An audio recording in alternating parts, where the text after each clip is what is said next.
kuhusu agenda ya no reforms no election, na tunataka tutafakari wote kwa pamoja. Je, tunachokipigania ni kweli, ni cha kweli kwenye agenda ya no reforms no election? Ni kweli? Je, uchaguzi wa nchi hii unaibiwa? Ni kweli unaibiwa?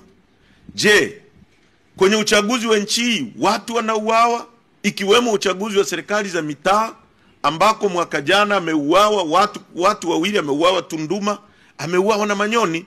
Je, watu wanauawa kwenye uchaguzi? Ni kweli watu wanauawa? Je, mawakala wetu wanakuwa mistreated, wanatolewa kwenye vituo, hawapewi nafasi za kusimamia matokeo, wakurugenzi ndio wanaamua nani awe wakala, nani asiwe na wakala? Ni kweli? Je, wagombea wetu wanakatwa majina kwa kuondolewa? Ni kweli? Na uthibitisho mwingine ni kwamba waziri wa TAMISEMI alisema wakati wa uchaguzi wa serikali za mitaa kwamba wameondoa wagombea wa upinzani 26,000 na hakuna mgombea wa CCM aliyeondolewa hata mmoja kwa kutokujua kusoma na kuandika.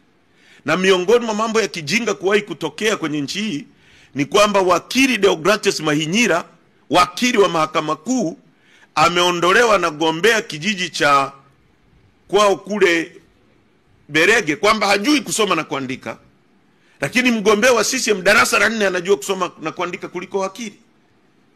Kwa hiyo wagombea wanaondolewa. Haya tunayoyapigia ukweli kelele ni ya kweli, ni ya kweli. Yapo yamefanyika kwenye chaguzi 3 mfululizo baada ya kuwa Rais Samia ametuahidi kwamba hatarudia iliyokuwa yamefanyika, akarudia kwenye utawala wake. Kwa mambo yote haya tunayoyapigania ni ya kweli. Sasa kwa sababu ni ya kweli, tufanyeje? Tukubaliane na siasa za uraghai za kuambiwa kwamba tugawiwe majimbo, kwa tuingie kwenye uchaguzi kwa kugawiwa majimbo na sisi na sio kupigiwa kura? Au tusimamie msimamo wa wananchi wa kuhakikisha hii nchi inaondolewa kwenye mikono ya mafisadi kwa kura za wananchi? Msimamo wa chama chetu ni kusimama na msimamo wa wananchi na kutokufanya siasa za uraghai. Tumekataa kufanya siasa za uraghai. Kwa nilitaka muwafikishie Watanzania huo ujumbe kwamba Chadema sio chama cha kufanya siasa za janja janja, siasa za uongo, siasa za uraghai.